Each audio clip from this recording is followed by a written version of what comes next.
I had so many ideas. I didn't know what I wanted to do with the CVC arm. I just knew that I wanted to do it, right? So much innovation has been coming through startups, right? Whether it's in our space or whether it's outside our space as well. Our most scarce resource is not capital. Yes. It's bandwidth. Even if it doesn't succeed, at least we get to learn something. We get to learn what doesn't work. Even the startup gets to learn something. So I wanted to build something that was slightly different and very true in its nature and DNA to what we do as Somany Impresa Group as well. It's not just funding, take the money, go ahead and do what you want. It's not going to be extremely controlling, but it's about guiding them and making sure that there's sustainable growth.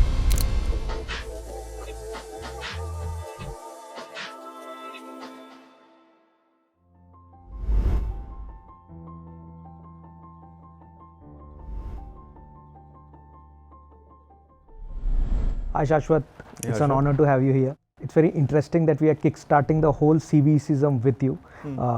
I think it was a vision that you had since so many years, and finally having it in fruition, I think that's a different ballgame in itself. I remember the early conversations that we had, and the fact that I was from a very different team back then, part of new business development, looking at sales and a mix of all of these things, and from there I think those early conversations to where we are today, we have covered a lot of ground. So I'm glad that we are having this today.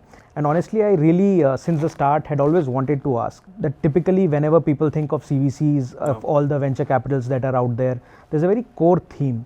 So were you, when you were thinking about it, you were looking at it as a venture capital per se or as a venture initiative, or it was beyond that? No, it was of course like beyond that. I think like any founder, right, in the beginning it was, I had so many ideas. I didn't know what I wanted to do with the CVC arm. I just knew that I wanted to do it, right? I think it's been a part of our DNA also in terms of risk-taking ability, transformation. We went from, just being a sanitary ware manufacturer to then glass, to pipes, to consumer. And I was just thinking about what the next stage is going to be. What are we going to do next? And of course, so much innovation has been coming through startups, right? Whether it's in our space or whether it's outside our space as well. So I knew I wanted to be in this ecosystem. So then I just thought about how we can do it. Of course, you can always invest through family offices or you can invest through in your own personal capacity. But I thought a CVC would bring a very different perspective. They're not, our CVCs in India are still not as mature as they are globally.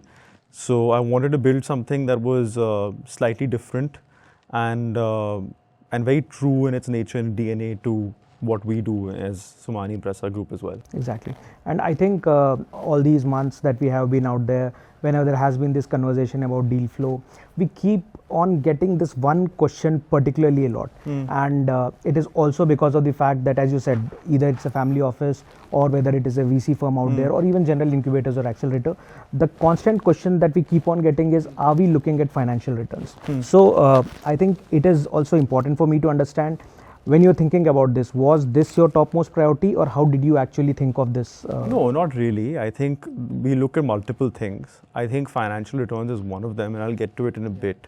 Because of course, unlike any other venture capital arm, we can get financial returns also by investing in our own projects, right? I can always set up a new factory. So that's just a secondary consideration. The primary consideration, of course, was to defend our core. Right, our core, you are aware of the business, sanitary ware, manufacturing, glass, pipes, all of it. In essence, it's basically manufacturing and working with the consumers, right? So we wanted to defend that core. So what we do internally in terms of innovation is already fantastic. But as I said earlier, there's so much innovation that's coming through startups, right? And there might be certain capabilities there that our team doesn't have. So how do we get that into our DNA and how do we defend and look beyond our horizons within what we do? And that was one perspective. The second, of course, is to, as I said, expand our horizons, right? Look at adjacencies. So what we've done before also, right? Like what we had with Hindware, we had our sanitary ware business and faucet business. This is what we call front of the wall. Right? And who would have thought that we'll also start making pipes one day? Because in terms of manufacturing capability, it's completely different. Yeah. So we then said, there is an adjacency there. There are certain influencers who are similar. The channel has some similarity. Yeah. So we went from there to pipes as well. And I was also thinking in terms of the CVC, right? And what we're doing at Tattva, there are a lot of areas that align with what we do, not necessarily directly, but I wanted to explore that. And I think a very good way of exploring that is through Tattva. And then, as I said, of course, the financial part of it, right? That is, I think, necessary. There's a final. I don't think anybody wants to invest in Yeah. something when you're not going to make enough money. But the point is that with us, it's very different because we have a different horizon in terms of investment, right? Plants don't make any money, or their IRR or their payback period can be 7 years, 8 years. So we're very patient. We have a lot of patient capital. And of course, we benchmark it very differently from a traditional VC. No, I think patient capital, that's a word I think which got engraved in my mind since we started, because the whole idea of having resilient capital at the core was very critical, and that also is on the long-term game rather than just putting it for returns. I think one of the things that you touched upon, and that's very pertinent, I would just want to harp on that, because you run a conglomerate, like the kind of businesses that are out there, and typically we yield to be the pole position, and that's how we are, like anywhere at whatever stages we are, we very quickly jump and up to scale in those areas that we do. And while we are doing that, I think one of the key things that is out there is the mammoth level of operations that are out there. And it was very critical for us to ensure that the PoCs be in place as part of the solidified thesis back then that we had discussed. And you had started a very interesting piece of the social mixers. And I think that became a very important thing for us as we scaled ahead. Yeah, I mean, I think obviously, as I said, CVC is very different from the others. Our most scarce resource is not capital, it's bandwidth. It's the bandwidth of every single person working in the organization, right? They have their preliminary KPIs. So they have your routine job that they need to do. And obviously it's very, very operationally heavy. What that does is that it, by virtue when you're launching the CVC and stuff, everyone thinks ki mere liye iske liye time nahi hai. Right? So how do you really get your stakeholders from top to bottom to align with this? That's the most difficult part. And that's why the social mixers were the most important, right? So what we did is we actually went to the business.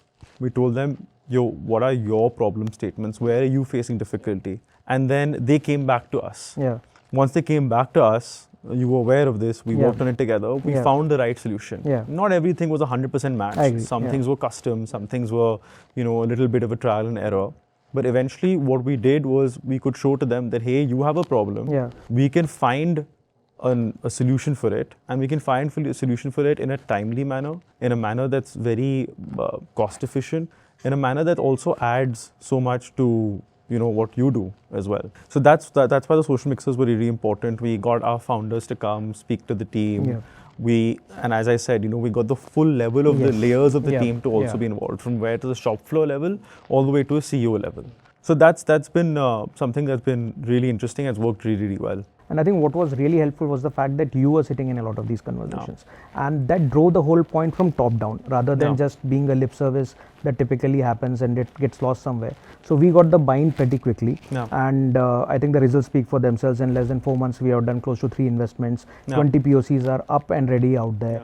And I think there's one more conversation that honestly is a pain point for a lot of these people, which we have solved, was how you looked at deal flow. So we just did not look at deal flow VCs, but exactly, like we don't have just LPs, and like there's a lot more, right? We work with CVCs, we work with VCs, we work with government organizations, we work with incubators, we work with universities, we work with IIM, we work with IITs. So, I mean, that's a very large funnel. I think the view of looking at the trifecta rather than just picking up on one piece. So, both the academia, like top-notch academia, IIT Madras and all of those, and the recent MOU that you signed with Startup India, I think that would open the deal flow suddenly of whatever is coming in the nation's funnel. And then all those pertinent incubators out there, which is very specific, but that they bring a very strong strength to the funnel that we do.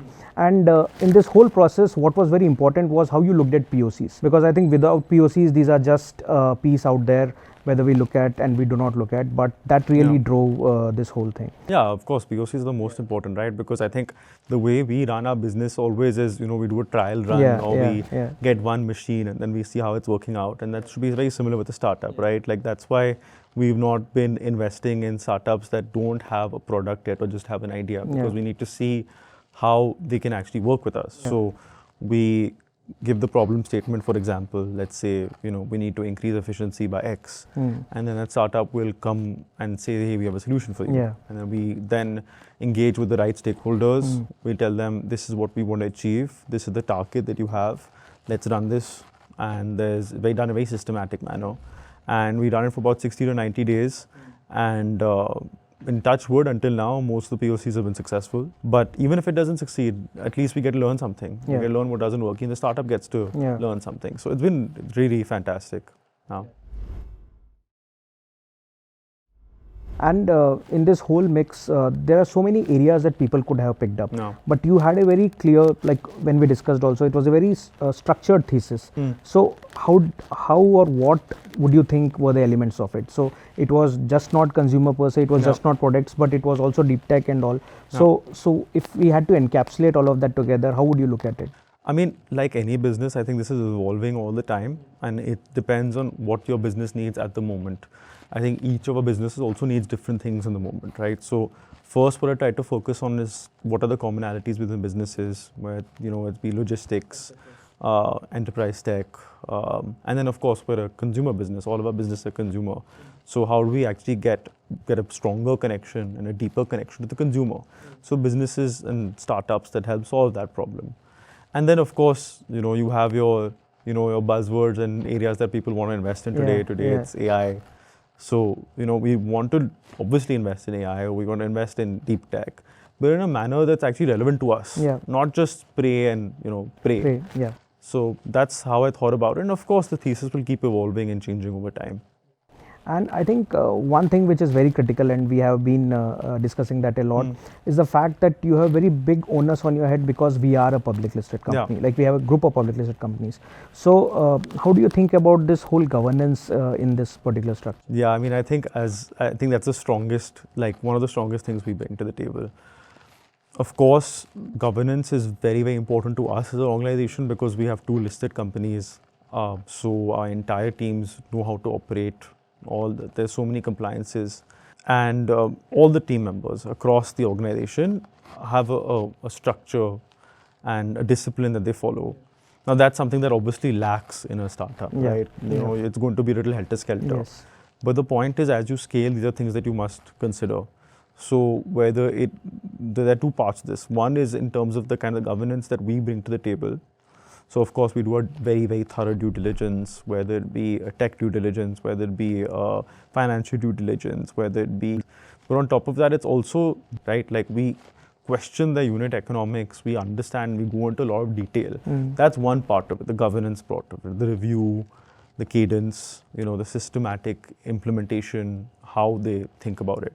And the second part, of course, is, the compliances part of it, right? What's for auditors, for any boards that you comply with. That's something that we also bring to the table, that obviously a startup then needs in order to scale, because they keep thinking in a helter-skelter manner, it'll become very difficult for them to scale. No, I think that consistently keeps on as the center space whenever we are looking at. So irrespective that the tech is interesting, at the same time we have to be also very critical on how they are actually running, how clean their books are, what are the problems that they are facing, and we definitely look at them. And I really like the fact when you said that while we are working with startups, so it is like on one side there's a behemoth, there's a mammoth out there which is very strong in terms of whatever it has achieved, and on the other side we are dealing with startups who are still in their early green shoots. And I think in the governance side also we looked at how we could look at the term sheets in a manner that is something which is neutral to both the parties and not heavy on one side of it. So I think these kind of structural changes will continue doing in this whole process. And I think one more thing that you were always looking at was how you could look at tech which is outside of India and bring that in India. Many of the events that you attended, you had first-hand startup experiences even there. So I think that is helping us a lot. What was the vision behind that when you thought that it? I think we've seen lots of different types of startups. We can discuss this for ages, but at the end of the day, there has been, the Indian demographic is very different from any global demographic, but there are solutions that are relevant globally that can work in India. Of course, they have to be customized and localized. You have n number of success stories for that. So that was one problem that I wanted to solve, which is you take something and then you obviously, customize it for the Indian. And then of course there's startups that are specific to Indian problems. And we've invested in multiple types, right? So if you look at the logistics startup that we invested in, that's a little bit more of a global issue. Whereas the startup that we invested in building products is a very India concept, that quick com for B2B or quick com. That's something which has not been thought of at all. Exactly. It's very, very different in Indian market. Even you look at the UK market, they came and they went. No, I think that is, I think that will continue to be the thesis out there. At a bigger level, what is the vision? Because we have just started, we are very excited the way that things are progressing, whomsoever we are speaking to. But if I had to lay down, what do you think of the next 1 year? What is the focus areas? How would you put that across? I mean, the themes we've already discussed, deep tech, manufacturing, consumer tech, AI, couple of these, and of course, sustainability.